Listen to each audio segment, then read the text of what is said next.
Hi everyone, welcome back to Be Rich. It's me Vinod again, and welcome back to the channel. Yesterday's video garnered some strange, I would say, comments. Yes, most in comments were about my t-shirt. I appreciate the love and affection, but some of them I wanted to address before I get into today's video, which is about ITC and what's happening in the market. One was from Sam G. He says, all these what ifs are useless. If a person chose the wrong stock, he would have ended up poor.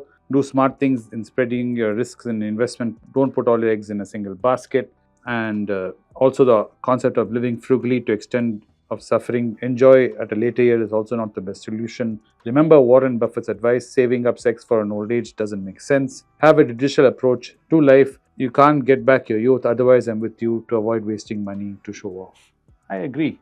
But that wasn't the point of the video. The point of the video, as always in all my videos, is to inspire inspiration. I have a blunt instrument here, and that blunt instrument is I just have a camera with me, and I talk alone in a room, either with Rupesh behind the camera or Arun behind the camera, and I try and have a conversation with you guys where it's completely one-sided. I only get to participate in actual conversation is in that Instagram 52 challenge week, where I actually get to interact with some of you. Other than that, doing this, I'm completely by myself, so my effort here is always I try and address everyone in the room. And what I've realized most is most people need some inspiration, some motivation to start investing, to get on the journey. And that was the impetus of the video, previous video. Of course, I would not recommend getting into a real estate stock. Of course, I would not recommend buying Escher Motors at the price to earnings it is at. And of course, Tata Motors I would have recommended because it's a great company at that point when he was looking at it. And it's a great company even now to look at it. So out of all of them, if I had to pick one of the eggs, I would probably only pick Tata Motors. And of course, you have to spread your bet and hedge. All that is true. Yes, Warren Buffett can afford to say anything he wishes to say because he has a proven track record and he has something definitely worth stopping and listening to because he's proven it. But, till that point of time, I would strongly advise putting off all, wishes and desires till we learn to master our emotions. If we get into the slippery slope that you can do, that 80% in a day, 80% of your day you're on a diet and 20% you can eat whatever you want, or, fasting, whatever. We all try different things trying to gain control over our emotions and our physical body. And it is hard, It's easy to say these things, but it's hard to do them. And that is all I'm trying to do here. I'm trying to motivate you guys into doing this. And that's why I always have a frank and honest conversation in my own journey. I'm not a perfect person. I don't claim to be. I'm not a great, perfect investor. I'm at most a mediocre beginner investor at the best. And I try to be honest when I'm sharing this information. And that's what I try to do. So I do appreciate, but comments to me, I don't mind. You can say whatever you want about me. I really don't care. I understand when you guys are frustrated and it's easy to lash out at someone on a box or a TV or a phone or on social media. But someone young like Rupesh sits and he pours his hearts out on this content for the video, and he felt really crestfallen when he read some of those comments and he felt a little sad. So be a little kind especially when I do mention saying it's Rupesh who's done it or Arun has done it or Dana's put this together, because these are young boys in their early 20s and they think the world of you guys because they're here trying to make you guys happy through this medium called YouTube. So a little kindness next time would be greatly appreciated. Well, that said, moving forward, what happened in US was very interesting yesterday. The Fed kind of got very hawkish. They did lower the interest rate, which was expected, not much, a little bit. But then they said the economy is not doing great in the sense inflation is still something worrying them. And inflation has crept up slightly and gone up to 2.7%. And the Fed would like it to keep it below 2. And it's not going there and it's staying sticky. Sticky means it's not really going down, even if it has a slight uptick, which is a problem. I've said this many times, and I did do a live video with Anand on the morning of today on Instagram. I know a lot of you on Instagram said, sir, you should have done this on YouTube. It would have got a wider audience and more people have seen it. Yes, I do agree. If I did a live on YouTube, more people have seen it. But it was something totally, me and Anand were having coffee and it was spontaneous. We just felt like turning the camera on and letting you guys be part of our conversation. I was arguing your side which is my side too, as a new investor, what is the big deal about inflation and why are we so worried about it and why is the market reacting like this when all this time it hasn't reacted. For that, Anand was explaining to me why the market moved the way it did and why this time it's more relevant than the last time as far as interest rate cycles are concerned and why the market is moving. The main thing what Anand was trying to say in a sense is all governments across the world do not tend to pay their debts. That means whatever money they borrow, the governments usually don't pay it back. What they tend to do is they tend to roll the loan over.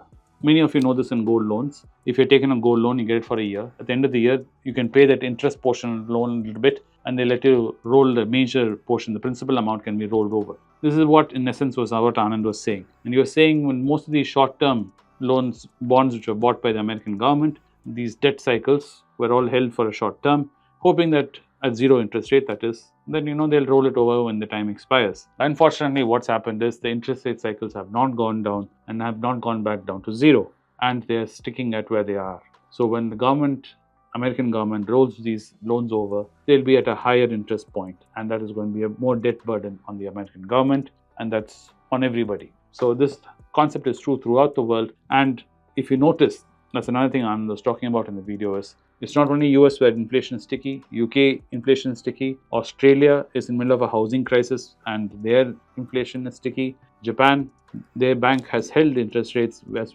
weakened the yen further. So if you realize this is a problem. Even in India, our inflation is sticky. Everyone was clamoring to the RBI, asking RBI to cut interest rate, but RBI is unable to cut the interest rate simply because India's inflation is not where the RBI would like it to be. So they're waiting and watching. Maybe next year, RBI might cut the interest rate, is what people are speculating on, that we have got a new RBI governor. I don't speculate. This is what the reality of the situation is. Then Anand also famously said, even the Roman Empire finally crumbled and fell, not because of any other reason, not because of a great army, but simply because of inflation and economy. We have not reached that part in our civilization, this version of our modern day civilization, where inflation has run away in a rampant. We're not in double-digit inflation, but it is painful. And this pain is going to be felt by companies in terms of selling products, in terms of manufacturing, in terms of hiring and labor force and paying salaries. So this all kind of trickles everywhere because the cost of everything goes up, cost of borrowing goes up basically. And this is going to affect earnings, and the earnings are going to take a beating. And with Trump coming in next month, that is, he has promised a lot of action, which could lead to further inflation. Like what we see, he's even the best friends, Canada, Australia, UK, and the US, and France, who are supposed to be like really close friends, and Germany, they all seem to be finding it hard to get along with each other. So you can imagine how it is for the rest of us. So this is where it's lying in what we're watching, and this is what the reason why the market moved. And according to that, Indian market as it opened today went negative as expected. If you've been following me on Instagram, in the morning itself at 5 o'clock, I was telling you guys this is what happened overnight in the US and what you can expect to happen in India. And I was sharing you headlines, some of it with some humor in it, some of it very serious. What was serious is, if you do decide to invest in the market today, do stay within different coffee ranges. The simple reason is we are nowhere near the levels where we want to be throwing a lot of money in. That too, a lot of you are asking me if this, like let's say Natco or Dr. Reddy or whatever, it's come down to a point, like Tata Motors, it's come down to a point where it's very cheap. Why aren't we just like telling us to put all our money into it? Well, there's an old story, a Zen story to explain this human mind, which is the issue. There's a man who comes to a monk and tells the monk, please, I want to be like you. I want to be enlightened. I want to be free from all my suffering, worldly issues, and I believe in you. So the monk says, no problem. He says, give me all your money. So the other man is perplexed and he gives the old monk his wallet and all the money he possesses.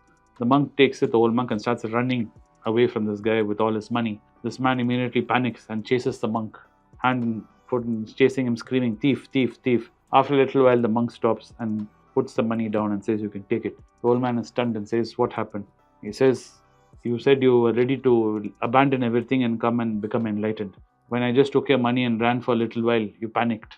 So that is the case of investors, new investors, that too. When we listen to Anand talking or any other person talking, Warren Buffett talking, we feel very confident. But when we put our money where our mouth is and we see our money suddenly losing value, it does affect everyone. We're all human, including me.